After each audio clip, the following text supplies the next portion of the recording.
Dari mana? Tanya Sahira menatap suaminya yang sudah berganti dari yang dia pakai saat pergi tadi. Mas, ada sedikit urusan, sayang.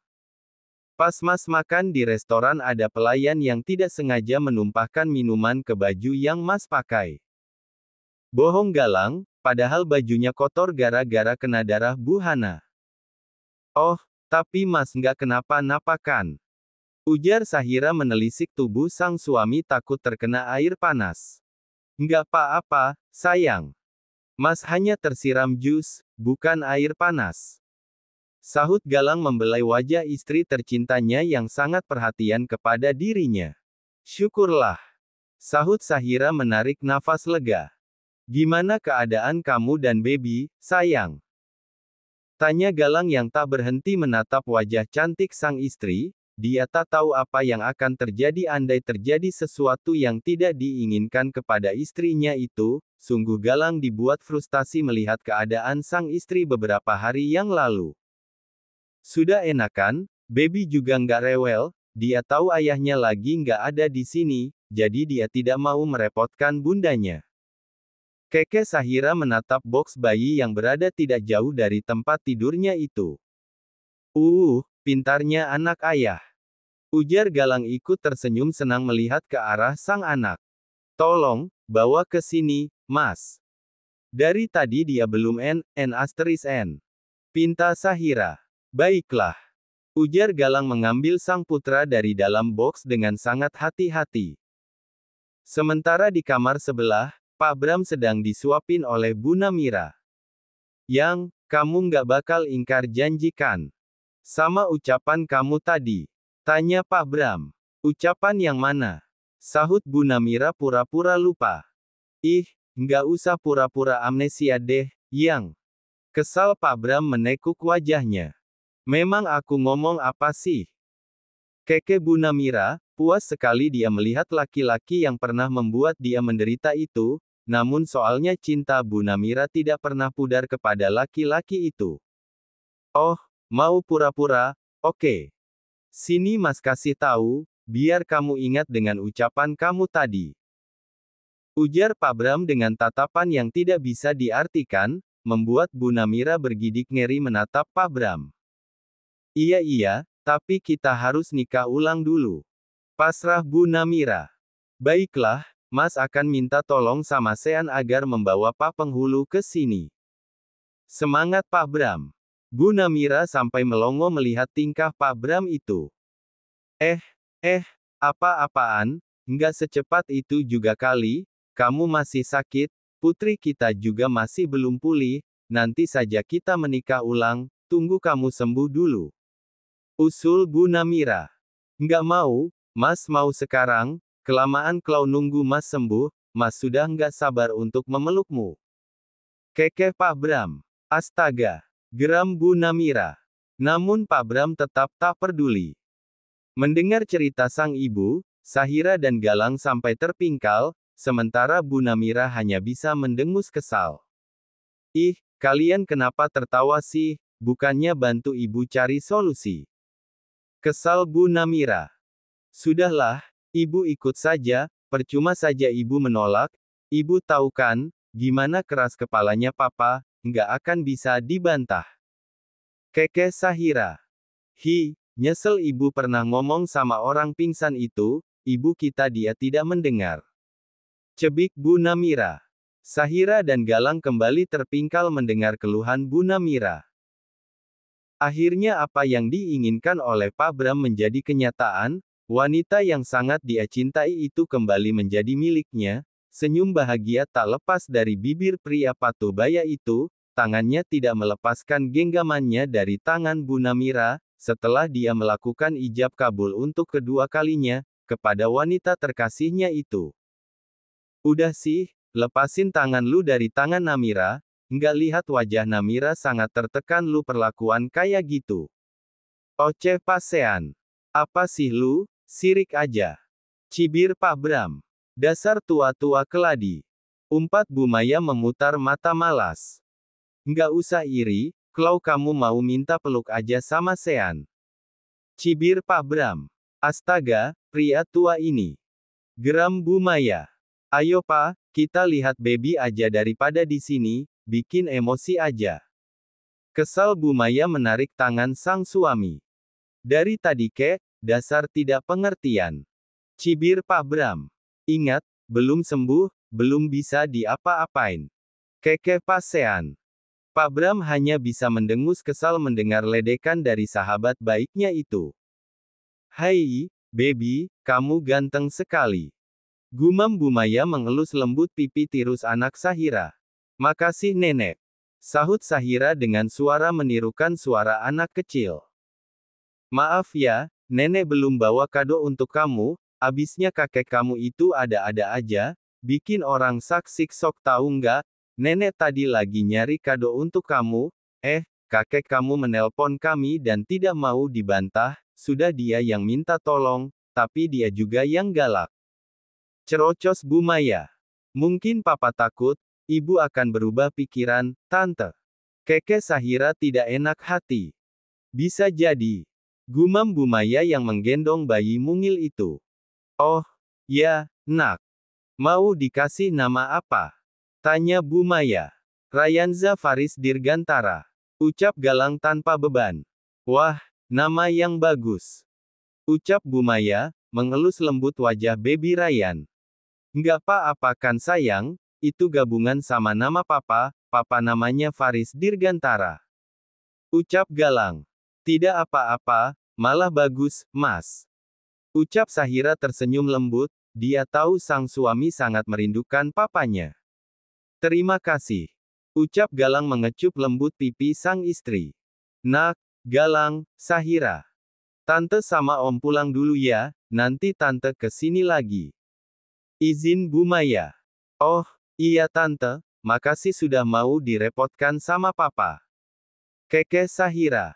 Kami sudah biasa kalau direpotkan sama papamu, nak. Sahut pasean. Dia kalau nggak merepotkan kami, hidupnya hampa. Keke Bu Maya. Pecah sudah tawa meraka di kamar rawat Sahira. Sementara Bu Namira dibuat kesal ulah suami ia itu. Mas, aku mau ke kamar Sahira sebentar. Keluh Bu Namira. Nggak usah, mereka tahu orang tuanya lagi menghabiskan sore pertama kembali jadi suami istri. Ucap Pak Bram acuh yang terus memeluk tubuh istrinya di atas ranjang rumah sakit itu. Bu Namira hanya bisa mendengus kesal dengan tingkah Pak Bram.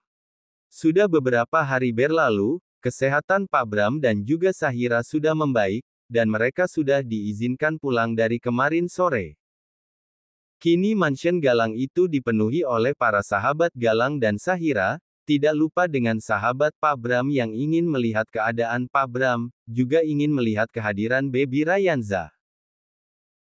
Karena selama di rumah sakit, Galang memang melarang siapapun untuk datang, agar tidak mengganggu pemulihan orang-orang terkasihnya, kecuali Pak Ben, karena memang mengurus masalah perusahaan selama ditinggal oleh Galang, dan dia butuh saran dan tanda tangan Galang, maka dari itu Galang mengizinkan Pak Ben datang ke rumah sakit.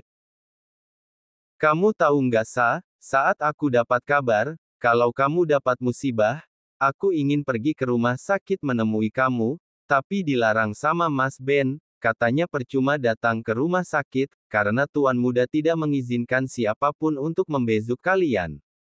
Sendu Arum.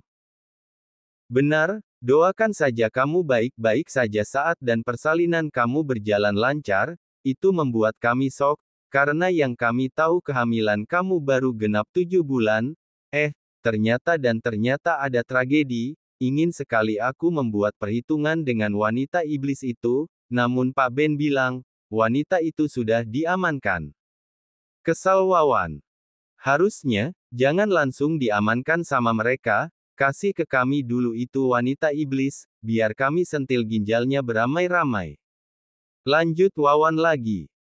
Sudah, nggak apa-apa, aku dan baby selamat, jadi nggak usahlah berbuat zolim seperti yang dia lakukan. Apa bedanya kita sama mereka? Ucap Sahira penuh kelembutan. Ih, kamu mah, selalu begitu. Dengus Arum. Sahira hanya tersenyum tipis melihat Arum yang tidak suka dengan ucapannya itu. Wah, Ganteng banget ya Sa, mirip banget sama bapaknya, kamu cuma kebagian sedikit. Seru Tasya senang. Bener Kak, kesel banget aku, padahal yang hamil 9 bulan siapa, masa aku cuma kebagian cuma sedikit. Kesel Sahira. Yang hamil 9 bulan memang kamu, tapi yang kerja keras kan, tuan muda, siang malam. Kekeh Wawan.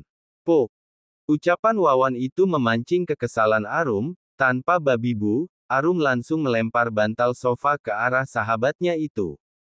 Aduh, sakit tahu. Omel Wawan. Syukurin.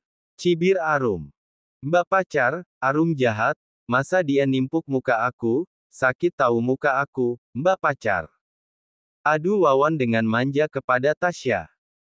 Tasya hanya menatap malas ke arah Wawan, begitulah kelakuan Wawan kalau di depan teman-temannya, akan memperlihatkan sifat manjanya, tapi kalau di tempat lain dia akan berwibawa, dan akan menjadi tameng untuk Tasya. Akhirnya Wawan dan Tasya jadian juga, setelah beberapa bulan Wawan mengejar dan meyakinkan Tasya, kalau dia bukan laki-laki seperti mantan kekasih Tasya itu. Melihat kesungguhan dari Wawan, akhirnya hati Tasya luluh juga, walau banyak perbedaan di antara mereka, namun itu bukan masalah untuk mereka, justru makin mengeratkan hubungan mereka, apalagi dengan tingkah Wawan yang sedikit nyeleneh, mendekati Tasya.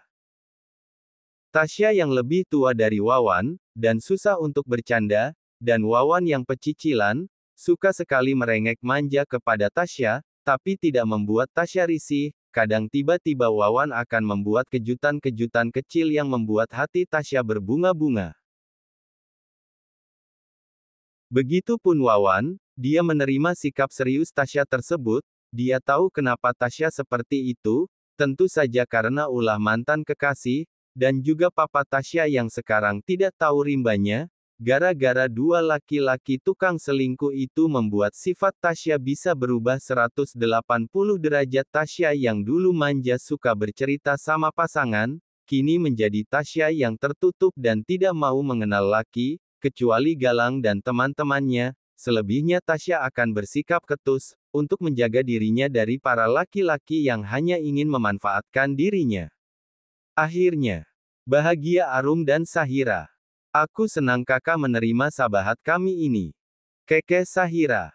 Ya, gimana ya, tiap hari dia mengganggu kakak, ada aja kelakuannya, ya udah deh mbak terima aja. Acuh Tasya yang sedang memainkan jari-jari mungil Rayanza. Wawan melongo mendengar ucapan mbak pacarnya itu. Tega sekali kamu, Yang. Cebik Wawan tidak terima. Membuat kedua sahabatnya jadi terpingkal melihat wajah kesal Wawan. Yang, tega amat sih. Rajuk Wawan misu-misu. Mbak punya bayi besar sekarang ya? Kekeh Sahira. Bukan lagi. Ujar Tasya ikut terkekeh. Bibir Wawan makin maju karena mbak pacarnya tidak membela dirinya sedikit pun, namun di balik itu semua, Wawan sangat senang karena Tasya bisa mulai menerimanya dan terbuka kepadanya. Nikah aja lagi mbak, mau nunggu apa lagi? Kekeh Arum. Maunya sih gitu, aku mah sudah siap lahir batin, kalau disuruh saat ini juga ke penghulu aku siap. Semangat Wawan. Tentu saja Tasya melotot mendengar ucapan Galang itu. Ngak usah melotot-melotot Yang, nanti matanya loncat loh. Kekeh Wawan. Yes, kamu ini. Geram Tasya. Salahnya di mana? Aku sudah bebas dari dua wanita itu, mereka sudah punya tameng masing-masing, dulu aku memilih jomblo, karena aku nggak mau kekasih aku cemburu sama kedua perempuan itu, karena aku perhatian kepada mereka. Sekarang kan sudah ada yang jaga mereka, jadi aku bisa fokus sama pasangan aku sendiri. Ucap Wawan yang memang benar itu adanya. Tanpa ragu Sahira dan Arum langsung meloncat ke dalam pelukan Wawan, karena terharu mendengar ungkapan hati Wawan. Ya laki-laki itu adalah pahlawan bagi mereka berdua, yang selalu menjadi abang untuk mereka, selalu ada di setiap suka maupun susah mereka, sahabat yang tidak melibatkan perasaan di antara mereka. Terima kasih, superhero kami. Ucap Sahira dan Arum. Ih, apalah kalian ini, sana-sana, nanti mbak pacar aku cemburu. Ucap Galang yang berpura-pura menolak pelukan kedua sahabat yang sudah dianggap keluarga baginya, padahal dia juga ikut memeluk kedua wanita itu. Tasya ikut tersenyum melihat kedekatan mereka itu, ada sedikit iri melihat persahabatan mereka, karena dia tidak mempunyai sahabat seperti Teletubbies itu. Kebanyakan yang mendekatinya hanya ingin memanfaat Tasya saja, maka dari itu Tasya sangat menjaga diri dengan orang lain. Hanya Galanglah yang dekat dengannya, namun tidak seintens Wawan, Sahira dan Arum. Dari sudut yang berbeda, dua laki-laki tampan sedang memperhatikan tiga serangkai itu. Sudah nggak cemburu lu melihat itu? Kekeh Galang. Enggak, sudah biasa. Acu Ben dan ikut tersenyum melihat kedekatan tiga serangkai itu. Kapan lu mau nikah? Kasian Tasya, dia pasti juga ingin cepat-cepat menikah, tapi dia tahu Wawan pasti belum bisa sepenuhnya melepas Arum kalau belum lu halalin. Yang sangat tahu isi kepala Wawan. Rencananya minggu depan gue mau ngelamar Arum, kalau bisa mah langsung nikah aja. Kekeh Ben. Syukurlah, lu kabarin aja, nanti untuk pesta gue yang menanggung biayanya. Ujar Galang. Serius nih? Tanya Ben penuh binar. Cek, sejak kapan gue berbohong? Kesal Galang. Ah, lu benar-benar bos yang terbaik. Ujar Ben dengan senyum bahagianya. Bersambung.